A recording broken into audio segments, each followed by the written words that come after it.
Hi, I'm Sharon Kotsky. I am the founder and CEO of Photonic Healing, the company that produces the AAH Light. So the reason we're here today is that we have been asked to address some inaccurate information and claims that were recently reported by another company about our AAH Light. This is a company that only offers the red light.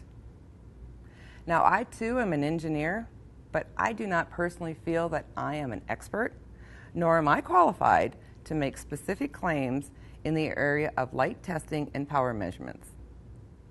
Therefore, I solicited the expertise from not only our manufacturer, but from an independent, certified third-party testing lab, 2 major universities, and the manufacturers of the testing equipment itself, Thor Labs. We discussed the video and the claims made, and then we listened to and followed the advice and instructions of these experts. Now, when we did that, we found some very inaccurate information was published and some very erroneous assumptions were made to support these false claims. We're going to share the raw testing data, and we're going to show you the actual video of the testing. But have no fear, we sped this up so that it's only going to take you a few minutes to watch what took us several hours to actually do, as we tested thousands of intervals and recorded our findings. We are going to share our testing results, the testing statistics, and the final comparison chart of our findings. And believe me, I get it. This is not interesting to everyone. But we have been tasked with this and felt it was important to share our test results with you, as we are only interested in clearing up any confusion that was generated by the inaccurate and incomplete claims made by this other company.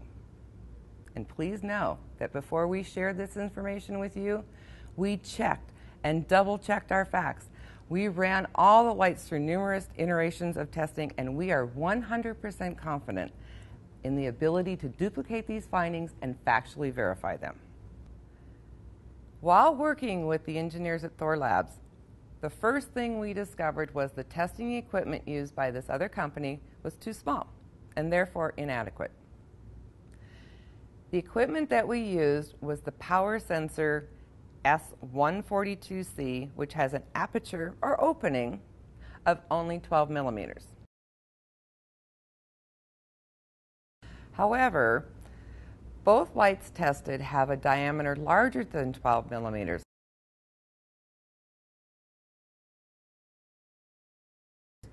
So therefore, the aperture of the power sensor was not large enough and would not capture all the light going into the sphere.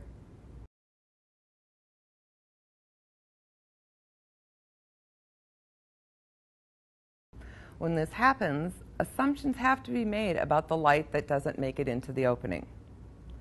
And anytime you make assumptions, you must identify them and be able to quantify them for your findings. When this is not done, then the information presented is only as good as the test. And that leaves a lot of room for interpretation, or should I say, misinterpretation. And in this particular instance, this company used 1 test interval to make their claims.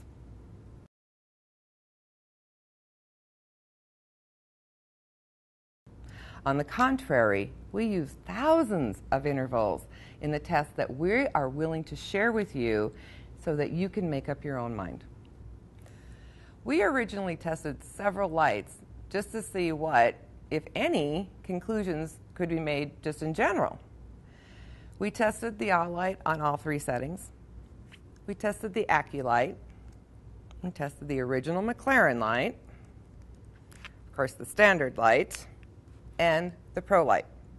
And you know what we found when we were just looking at the raw data? We didn't adjust it for area.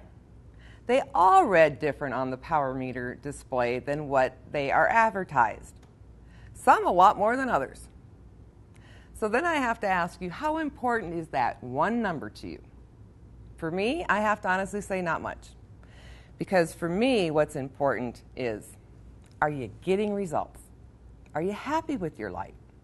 Are you pleased with the price that you paid and the performance that you're getting? Because if you are, great. Ignore everything else. But if you really want to know the truth about the performance of the lights over time, sit back and get comfortable, because this is where it gets interesting and highly technical. As we mentioned earlier, the diameter of the S142C aperture is 12 millimeters, or 1.2 centimeters. Therefore, the radius is 6 millimeters, or 0.06 centimeters. When I use the standard formula for calculating area, I and Thor Labs get an area of 1.13 square centimeters, not the 3.4 number which is erroneously stated in the video and is shown in the inaccurate chart made by this other company. This creative math makes a huge difference in the results that they are trying to claim. So again, we are only here to share with you our findings and our facts, and we encourage you to draw your own conclusions. In fact, we encourage you to test the lights for yourself. Now, according to the manufacturer of the test equipment, total power must measure all the light that's coming out of the device. When the hole is smaller than the light itself, the information collected by the test is not going to be correct. Therefore, the aperture of the device must be larger than the beam of light that it's trying to capture. When it does not do this, the engineer at Thor Labs told us that it is inaccurate to simply multiply the digital reading by the calculated area. Any conclusions drawn from this test will be flawed. As you can see from our photos of this first test, there's a significant amount of light coming out of the torch that is not going into the measuring device.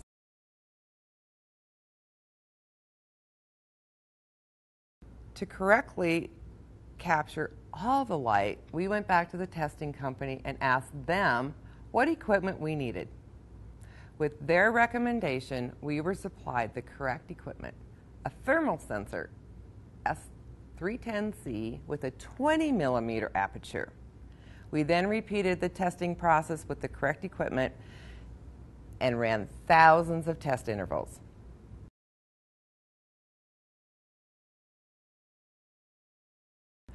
Those are the results that we're going to share with you just a little bit later in this video. We observed the raw data and made our own conclusions based on this. We did not try to confuse the information by creating an area, especially one that's not accurate.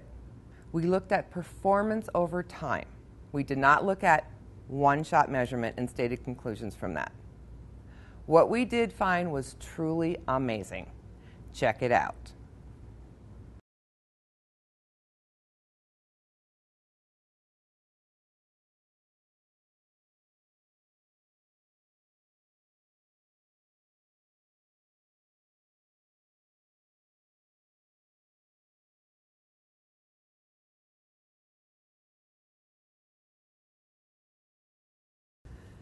The bottom line is that after days of testing, we found the AAH Light had a fairly consistent output, and regardless of the length of the test, this output varied only slightly.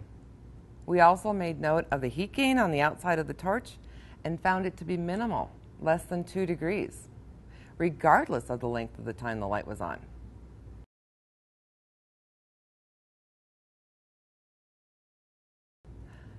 On the contrary, when we tested this other light, we found no consistent or repeatable data. And this was very concerning to us and our manufacturer. So we ran thousands of intervals to verify our results and found that this light will not maintain an output for even a couple of seconds. While it may appear to be more powerful when first turned on, we found that the output quickly and continually dropped. Within no time, not only was the output less than the AAH Light, but it also continued to drop, and there was no end in sight. Additionally, the outside of this light got quite warm, and the heat gain was closer to 10 degrees.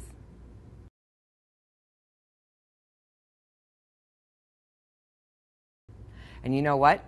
When it comes to electronics, heat is not your friend.